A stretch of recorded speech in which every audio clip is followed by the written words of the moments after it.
بسم الله الرحمن الرحيم waxaan halkan ka salaamayaa bahda saxaafadda sharafta leh ee ajiibtay imaashii aan u yeeray caawo oo ay taariikhdu tahay 8 bisha shanaad 2020 saacaduna ay maraydo 11 habeenimo siq dhexe waxaan rabaa halkan inaan ka soo gudbiyo haddaan u gudbo shir jaraa'id oo aan rabay inaan uga hadlo waxyaabo badan oo ay ugu horeydo koow inaan halkan ka salaamayo madaxweynaha jamhuuriyadda federaalka Soomaaliya mudane maxamed cabdullaahi farmaajo iyo ra'iisul wasaaraha jamhuuriyadda federaalka Soomaaliya xasan cali khayre waxaan rabaa halkan inaan ka salaamo wasiirka arrimaha gudaha iyo federaalka masar qarfaan iyo taliyaha ciidanka booliiska Soomaaliyeed taliye xajaar iyo taliye xigeenadiisa waxaan rabaa inaan u gudbo mahadcelin waxaan u mahad celinayaa awalan ilaahay subxaanahu wa tacaala marka labaad waxaan u mahad celinayaa taliyaha ciidanka booliiska Soomaaliyeed iyo taliyaasha la shaqeeya oo 20kii bishii labaad 2020 ii gartay mas'uuliyadda maanta aan hayo oo ah taliyaha ciidanka booliiska caasimadda galmudug ayadoo ay xilligaas ay ahayd taariikh caawana aan doonayo inaan soo gudbiyo taariikh ka duwan insha allahu tacaala waxaan rabaa inaan idhaahdo mahadcelin ka gaarto sida aad iigu magacaawdeen ama aad iigu doorateen shaqadaydii intaas kadib waxaan rabaa inaan u gudbo inaan ammaan iyo bogaadin u soo jeediyo bulshada caasimadda galmudug ku nool iyo deegaanada la xiriira oo xilligii shaqada aan soo galay oo shaqadaydii la igu wareejiyey oo ahayd 25kii bishii labaad 2020 laga bilaabo iyo hadda ay tahay 8 bisha shanaad 2020 sida wacan oo wanaaga ku jiro oo mas'uuliyadda ku jirto ay ila shaqeeyeen ama ay ugu soo gudbinayeen xogaha iyo wixii ka jira deegaanka hadday tahay waxyaabo la xiriira ammaanka sida argagixisada iyo dadka la midka ah hadday tahay dhibaatooyinka caadiga ah oo bulshada ka dhaxdhaca siday ila wadaagayeen ama ay u sheegayeen booliiska xaalad walbo taagan oo degdeg ahaa waxaan rabaa ammaan iyo bogaadin inaan ugu mahad celiyo caawa oo aan idhaahdo waa ammaanantihiin ilaahayna ha inka abaalmariyo intaas kadib waxaan rabaa shaqooyinka aan soo qabtay inaan wax ka taabto intii aan shaqaynayo waxaan ka soo shaqeeyey arrimaha caadiga ah ee shicibka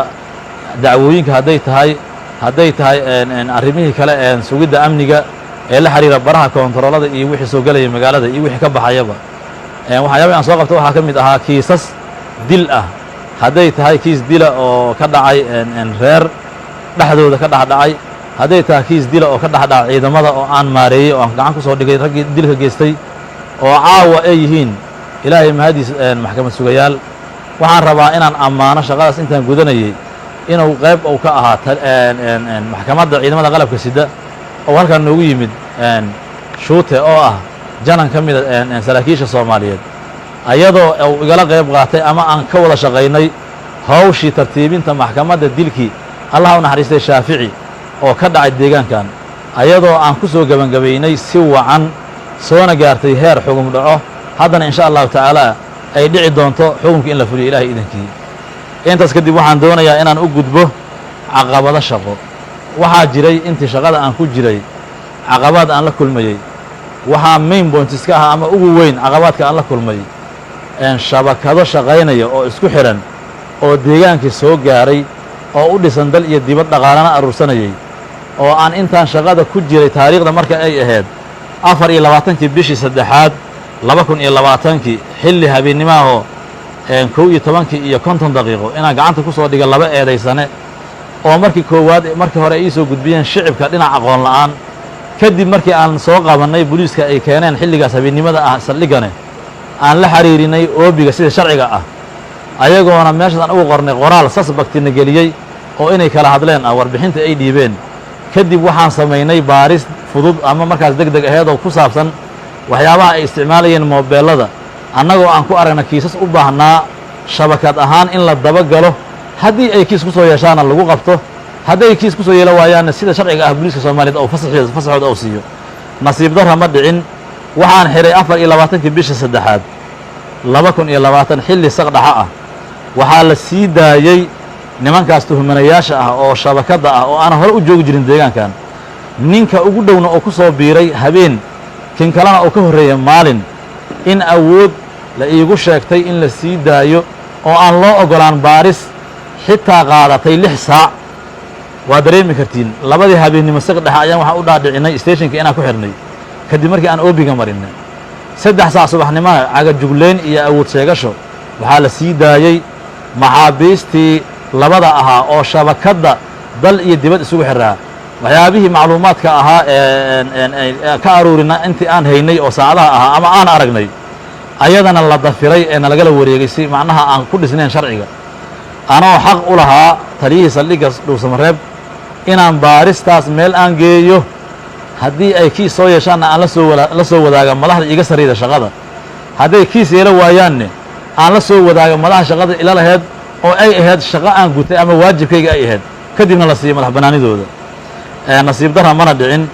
waxaa mar labaad soo laabtay dhacdo kale 29 bisha afaraad 2020 waxaa la soo xiray nin dhallinyaro ah oo muqdisho ka yimid oo sida aan warbixinta ku helnay deegaanka iyo meelo ka baxsanba lagu eedaynayo xiriir al-shabaab inuu shaqooyin noocaas u soo aaday caasimadda galmudug isla 29 bisha afaraad xog kadib waa soo qabanay waa soo xirnay 4 bisha shanaad oo hadda aan ku jirno 2020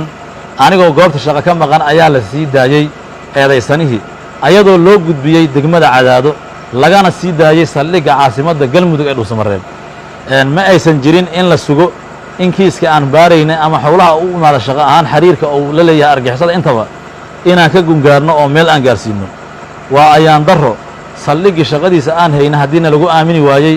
inaan baaris ka samayno ama ay si fudud qolyaha macnaha argixisada ay u helayaan xogta dabaca ama habaca ka jira dhinaca shaqada ee la xiriira ammaanka lambar 6 go'aan kadib markii intaas aan soo sheegay ay dhacday bulshada caasimadda ku nool galmudug ama bulshada soomaaliyeed waxaan go'aansaday inaan mas'uuliyaddayda hoosteeda dhib ku gaarin haddii aysan jirin in deegaanka amnigiisa aan la kontarooli karin ama aan shaqadii naloo igmaday ee dowladeed ee ahayd mas'uuliyadda ugu weyn ammaanka inaan sugno dadka soo galay deegaanka ama shabakaadka isku xidhan aan la ogaa karin waxa ay qabanayaan iyo waxa ay wadaan haddii ay wax dhib noole ay yihiin iyo haddii kale waxaan go'aansaday inaanan bulshada soomaaliyeed iyo dowladda soomaaliyeed guud ahaan gaar ahaan bulshada caasimadda galmudug ku dhaqan inaanan qiyaanin aanoo meesha shaqada ka hayana aysan dhicin dhibaatooyin dhib geysta ama sababi kara dhimasho iyo dhaawac ama burbur hantiyeed sidaas awgeed waxaan rabaa inaan caawa caddeeyo halkan ka caddeeyo oo ay tahay taariikhdii aan hore ku soo xuso 8 bisha shanaad 2020 saacadduna ay tahay 11 habeenimo shaqadii aan u hayay mas'uuliyadda reer galmudug gaar ahaan caasimadda galmudug dadka la xiriira iyo caasimadda gudaheeda inaan xilligan laga bilaabo shaqadii aan hayay aan iska casilay sidaas darteedna insha allahu tacaala aan ka codsanayo dowladda inay si degdeg ugu soo magacaawdo mas'uul shaqadii aan hayay sii wada diyaarna aan u ahay insha allahu tacaala sidii sharafta laheed oo aan ula wareego shaqada ama la igu wareejiyey anigana inaan u wareeji doono shaqada ilahay idankiisa wabillahi tawfiiq wasalaamu calaykum waraxmatullahi